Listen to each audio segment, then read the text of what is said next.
So we have a special guest. This is Mr. LeBlanc, and he and I have been practicing martial arts together for a very long time. We're like not even Kung Fu brothers, we're like Kung Fu grandpas at this point. And we I think that was a comment about the beard again. With this LeBlanc. We did, when we tested, I don't think you had grades. I did Not a not. single one. Nope. It was a long time ago. Was it 13 years ago? Yeah. Yeah, forever ago. We were very different people. So I was like a child basically during that test. You were like a regular man, and now we're just both old. In any case, this is a fun thing that I hardly ever get to do, is to share the stage with somebody else, and I love that because having to come up with a whole thing by yourself is very stressful. So we have an idea about what we're going to talk about, and we'll just kind of riff off of what each other says. And I know I was talking to our Sifu Brown a little while ago. He told me about a meditation talk that he gave. And then we were talking about giving a talk about the same kind of idea. And you were at the talk, right? I was not, and I did not hear it. So it won't be exactly the same thing. That would have been boring anyways. But it was basically like martial arts and like our practice, and we'll talk about meditation and Tai Chi and kind of all of it in like a modern world, right? And it was his talk kind of like how to bring it into a modern world. Mm-hmm. What could you do with martial arts to modernize it, to take it to a different level? So don't tell me everything that he said, but give us like the most important stuff that you think. So when I say it, it'll sound like it came from me. Exactly. Right. Well, these people don't know, and I don't know either. You can say all of that. This is what I do. I steal all my best stuff from Stephen Brown and other smart people and pretend that it's mine. So go ahead. Okay, all right. And I'll jump in whenever I feel like it. So, actually, can we do some crowd participation as well? Absolutely, yes. These guys want that. So I might ask questions too.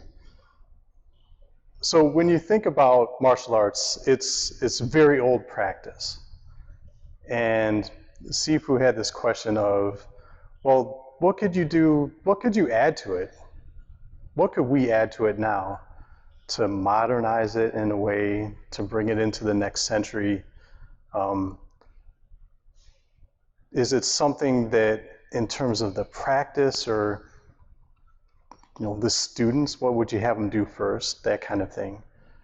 And so for me, anytime I get one of those questions, I instantly think about, well, I practice martial arts, but when we talk about the arts in general, when you're doing whatever it is it dance? Is it painting? Is it sculpture?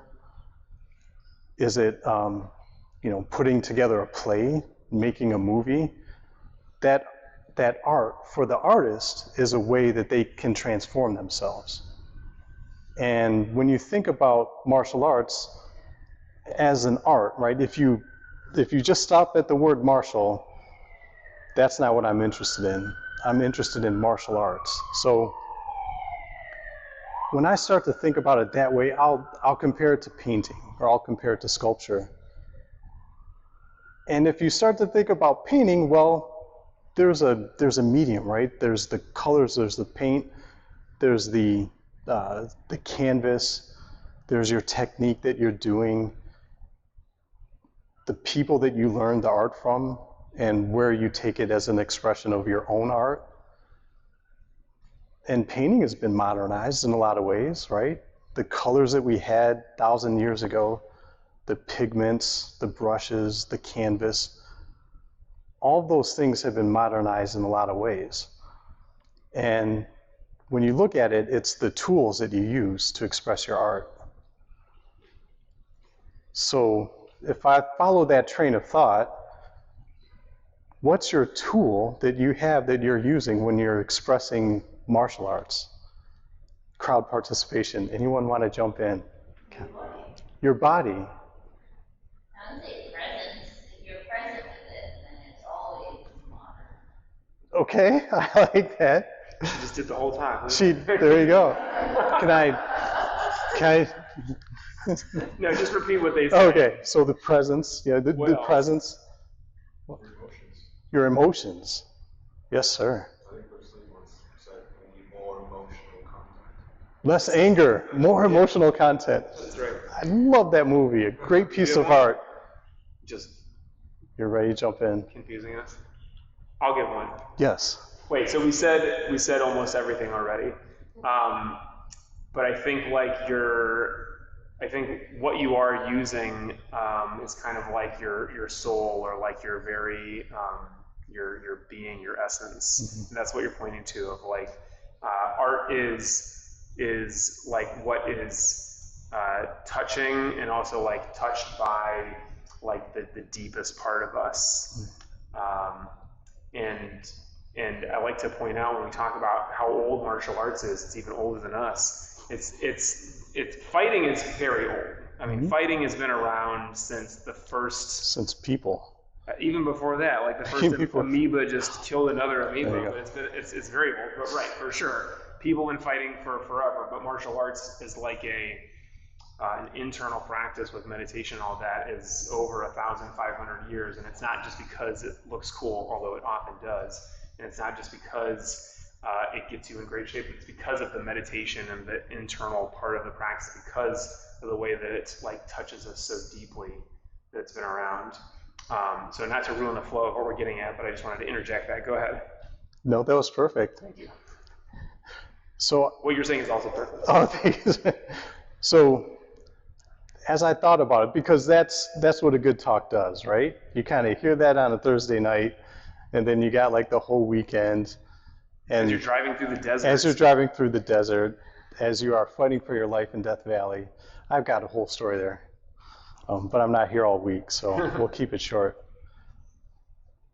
So the more and more I think about it, it's kind of like, well, unless I grow another arm somehow, I can't really, change my grappling practice in a different way that's new and amazing.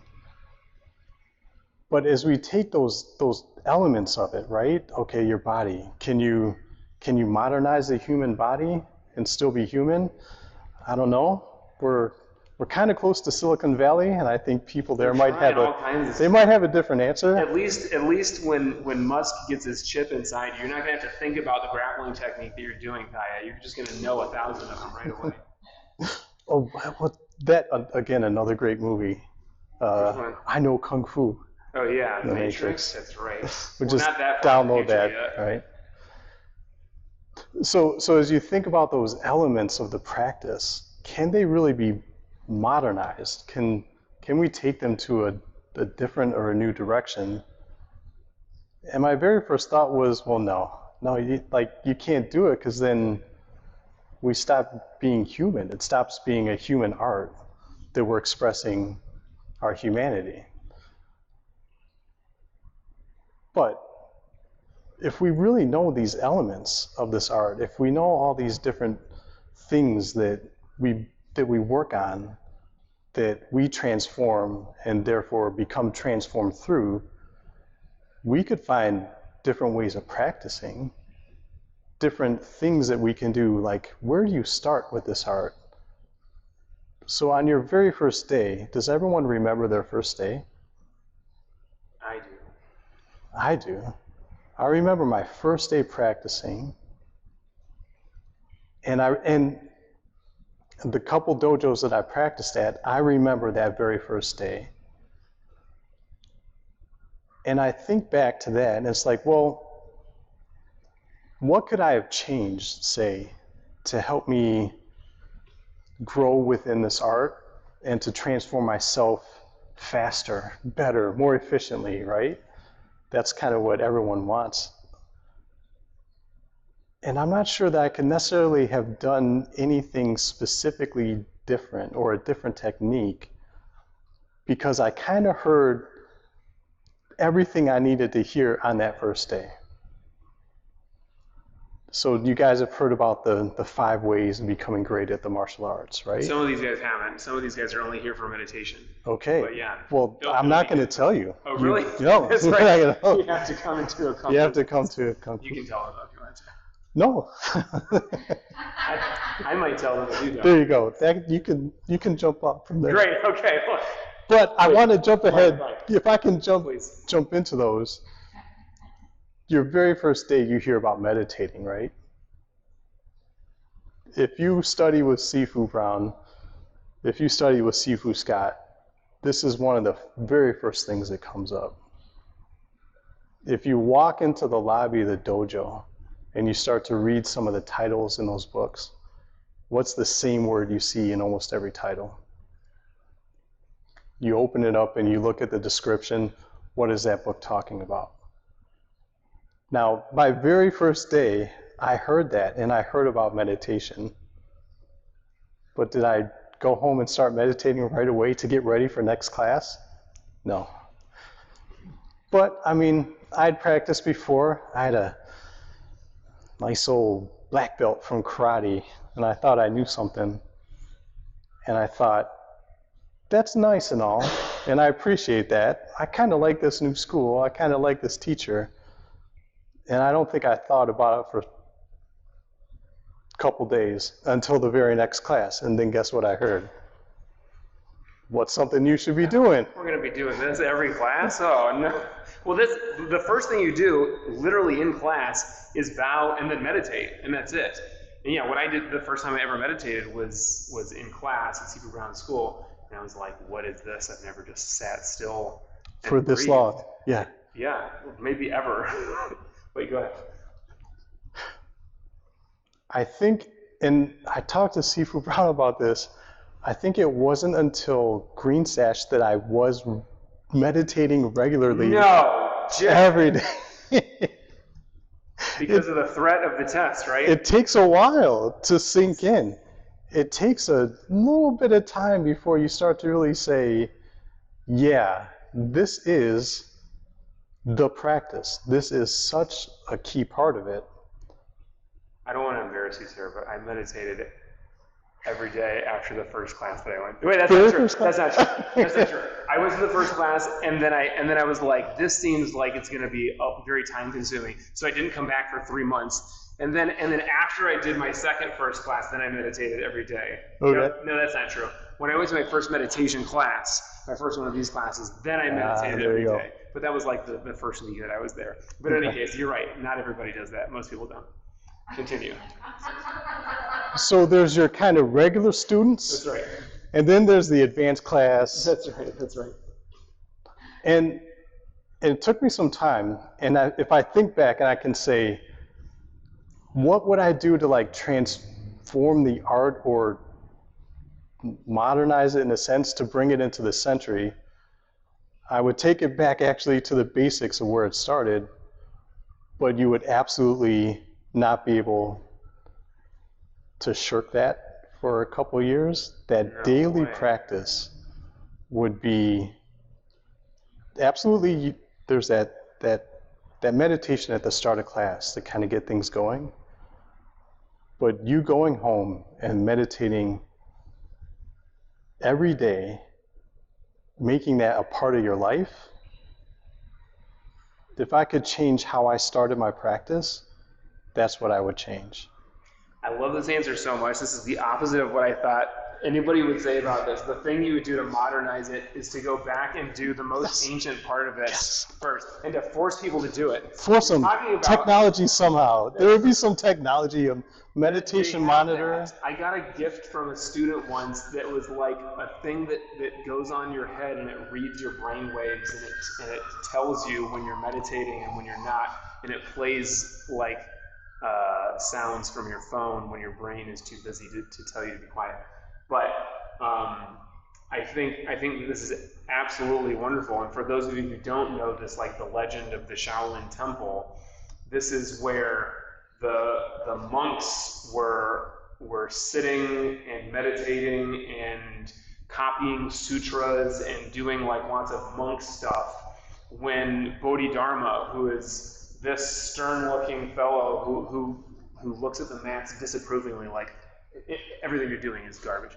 But he showed up at the Shaolin Temple and he saw all the monks just being kind of lazy and like falling asleep during their meditation. And so the legend is he like created Kung Fu to kind of go along with the meditative parts of it. So he had a bunch of students who already were meditating every single day.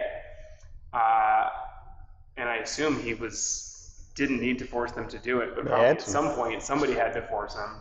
So you're saying through technology, you would force people to meditate every day. Maybe you just make sure that everybody knows that they really should be doing it. Because I felt like ashamed if I didn't meditate. But I was 17 when I started. So I heard Steve Brown say, like, you should meditate every day. And I was like, all right, I guess this is what I'm doing for the rest of my life. I'm just going to meditate every day. But you were already a grown man with a black belt in karate. So and I was so tough. You were. I probably could have taken these kung fu guys anyway. Yeah. I didn't need to meditate. Meditating on this. Yeah. That's really funny. What I thought about, and you don't have to be done with the thing that you're talking about, but I'll just keep ready. Jack, if you don't mind. I thought, like, how do you modernize it? Well, there are certain things that, like, from the martial arts perspective, like, have to be modernized because they're like guns, and there didn't used to be guns when martial arts was first invented and all that stuff. So you have to learn how to be able to take away guns, and there are some, like, martial arts that actually use guns, and they like invented this for that movie Equilibrium. Anybody ever seen this movie? It's an interesting movie. I've only watched it once, but there's the whole idea of like how do you actually deal with the technology. We're going to have to be fighting robots at some point, and I think so. We have a lot of you guys were here. None of you except for you two were here before COVID times. Some of the people watching at home weren't able to watch at home before. All this technology wasn't, it existed, but not in our school. It wasn't until COVID happened when we decided, like, we're going to start streaming the classes, because there were some months where we literally were not allowed to have anybody in here. There were a couple of classes where it was like just Kaya and me. We're only allowed to have like one person in class, and then even she was not allowed to come. It was just me and the laptop, and I put like piece of furniture, like a dresser here with the laptop on top of it, and I'm just teaching class. I did one class where I did every single count with all the students. I'm like, art, and I did that one time, and I never did it again because it was so hard. Then I just like I use technology, so I spotlight somebody else, and I'm like, you're gonna do the technique, and everybody copy you. And so like we kind of learned on the fly with all that, but that was all thanks to Miss Macy and the staff's ability to do things that I was way too hesitant to do. But it's like we can kind of use actual technology, actual modern stuff to help, whether it's a thing that's scanning your brain when you're meditating or whatever. But I think you're absolutely right. Like the idea of keeping like the soul and like what is most ancient and most like the crux of the practice, the meditation, the internal parts of it, is like front and center. And like I really like this idea of you just say like you just have to meditate, and there's no ifs, ands, or buts about it. And you probably heard Steve Brown say this. He would say that we do here we even gone further. A lot of our classes are like 45 minutes, but the classes are an hour. And Steve Brown would say, if I could do this and people would actually come, I think everybody has to stay for 3 hours. We're gonna like do stretching and meditating for an hour, Kung Fu or maybe Tai Chi for an hour, Kung Fu, partner work stuff for an hour. Everybody has to do 3 hours. And that is the way that probably was done for a while, but that was like when everybody was a farmer and they got their work done by like 10 a.m. and they got nothing to do for the rest of the day. And took a nap. Take a nap and then go to Kung Fu for the rest of the day. It's so nice. Well, people here have traffic to deal with. We can't do 3 hour long classes, but I really love this idea of forcing people to meditate. But you guys are the wonderful ones. You're the ones who come to meditation class, and the people watching at home, and then everybody who left after jiu-jitsu. Those are the ones we have to put like an ankle bracelet to see where they are and make sure they're meditating. Go ahead. Did you have something else to add to that? I mean, that was Is everything you had? that was kind of the big point I got to. I think maybe I left out the why, right? Yeah, this is the mistake that I make every time I do a meditation talk. You Is I talk mean about the why? like how to meditate, but not why to meditate, or how to practice, but not why to practice. And then I remember, and then I catch up. But I was telling Sifu Scott a story earlier. The why you meditate is because at some point you've made the decision to drive through Death Valley in a rental Jeep, and you catch a flat tire in the hottest part of the world. because they rented you A Jeep with old tires. What rental car company is this? Enterprise. So now you know. Please don't Don't use Enterprise use or check the tires. If you're it. gonna Or stay in Detroit, because it was lots of options. nothing I was used to. So that's why. Life is coming at you. Things are going to come at you. You meditating every day will prepare you for that moment when you have to think very clearly, when you have to be calm to save your life. And I started martial arts in my 20s. It was right when I was 20, actually. And I really thought I was going to fight my way out of something at some point. Like everyone, like... Wait, how many times have you fought your way out of something? How many times have I fought for my life against another person? 0. How many times have I fought myself for my life? Well, it just happened on Saturday, right? I've got my whole family in this Jeep, flat tire, hottest place on earth. Sun's going down. 120 degrees. 120 degrees, sun is going down. We got to do something. I have to change the tire before we all die. We have to get out of this. You can't do that if you're not calm. You can't do that if you can't think very critically what happens next. So, you guys, my daughter's in the room. You can ask her in the lobby later how the crazy look I probably had in my eye. But we made it out, right? And I've got many, many other stories. Maybe it's that simple one of like, I'm about to go into this room here, and I think I'm getting fired. Or I'm about to go into this room here, and I need to get hired. Or I'm about to go into this room here and hear what the doctor has to say about someone who just came out of surgery. So all that stuff, it's out there, it's coming. Get ready. And the way you get ready, you meditate. I agree. I concur. No. Yeah, because I say this all the time because it's a habit, but the habit of meditation and meditation itself is creating the habit of going back to the breath, getting yourself that moment of calm. And I catch myself all the time talking about this, like if you were actually gonna have to defend yourself against, for us it would have to be like 10 people attacking us for to scare us, but for a normal person maybe 1 or 2 people.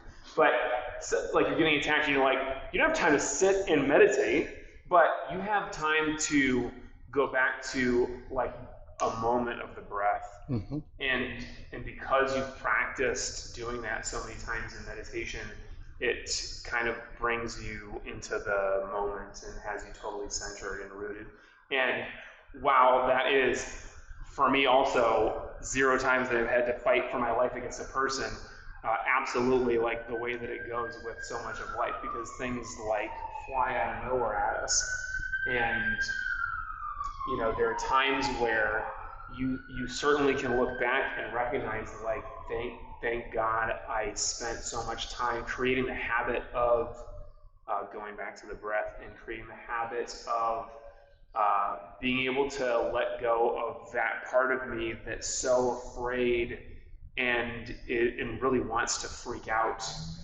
or anything that the ego wants to do. Because if we think of meditation as like habitual letting go of the ego mind, it's like creating the habit of being in the present, creating the habit of using the breath to be totally here and now, so there's no room for all that other stuff.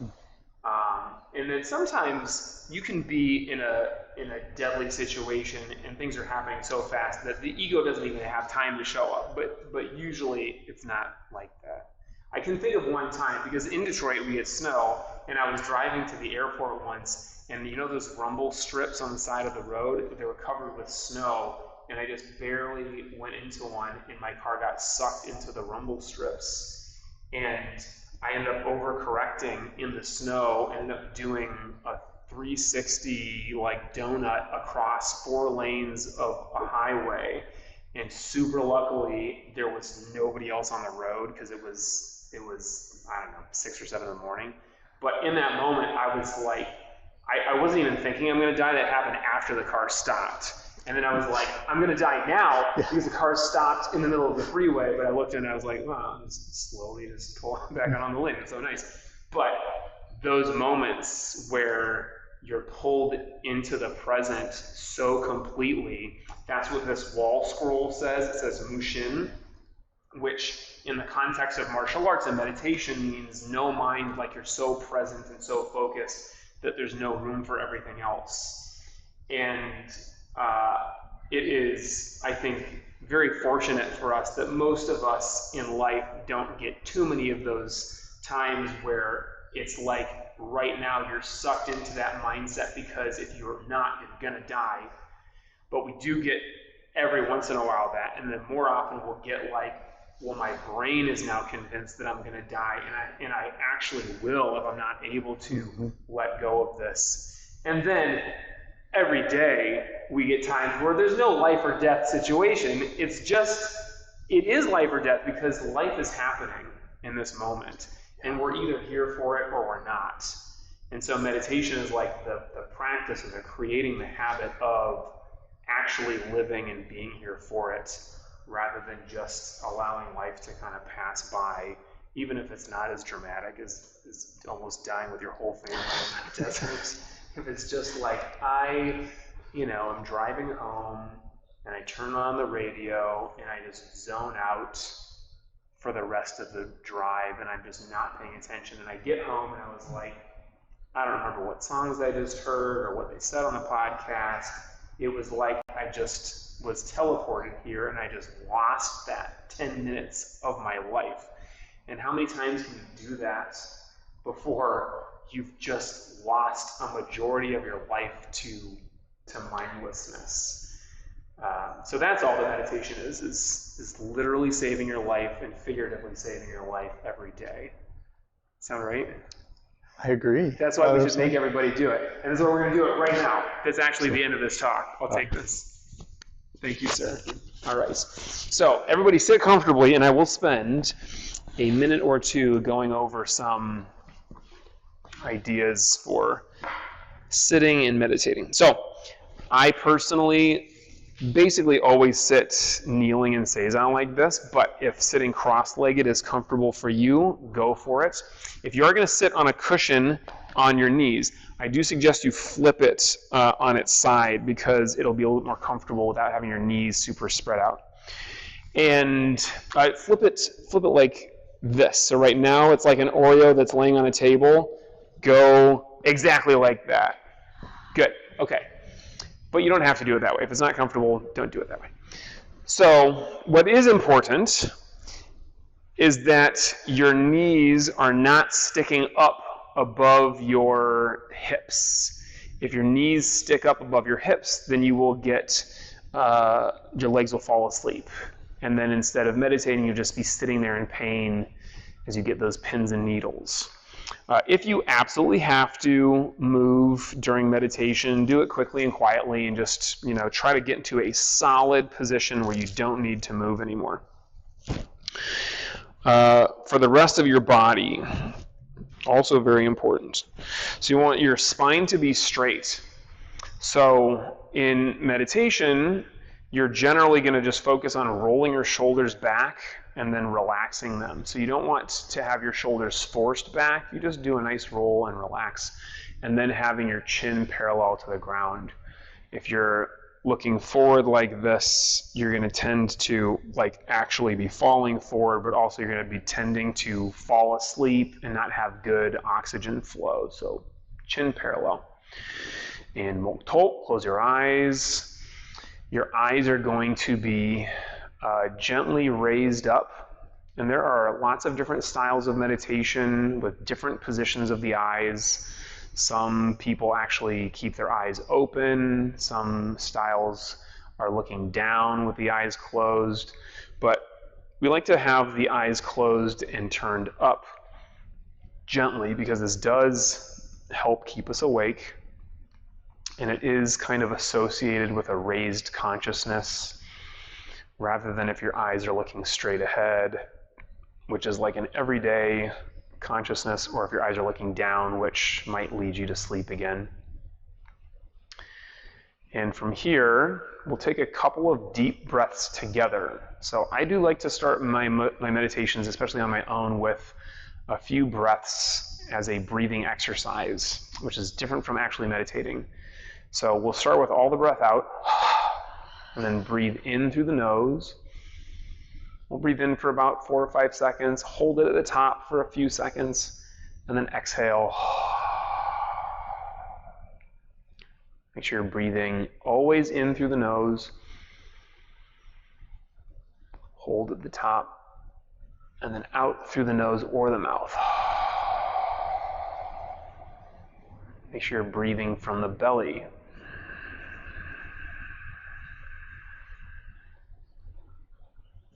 So as you exhale, the belly contracts, the air leaves. As you inhale, the belly expands. And simply by breathing deeply and slowly from the belly, you're going to get calmer, more peaceful. One more deep breath in.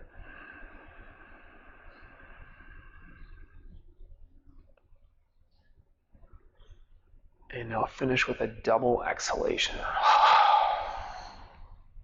And then just let the breath come in by itself. And let the breath go out by itself. So now you've kind of flipped a switch and you're no longer trying to manipulate the breath. You're not actually trying to accomplish anything. In meditation, we just are. We are just present, observing the breath. And when you observe the breath, you might be tempted to judge the breath and think, oh, that breath was too short, or that breath was not long enough or deep enough. All of that judgment is just the ego trying to be in charge again. And remember, what we're practicing is letting go of that. So it's not actually the end of the world if the ego shows up. You're just practicing letting it go by returning to the feeling of the breath, the actual sensation of the breath coming in and going out. And you're just going to return to that as many times as you can throughout the meditation. If you do find that your mind is really wandering and you're having a very difficult time focusing on the breath, you can try counting out some breaths again. Or you can simply label that recurring thought as thought. So that incessant thought comes back in, and instead of beating yourself up, you can just say to yourself in your head, thought, and that allows you to recognize it and then let it go without judgment, without ego. So for the next 10, 15 minutes, Just continue returning to the breath, creating that habit of letting go of the ego.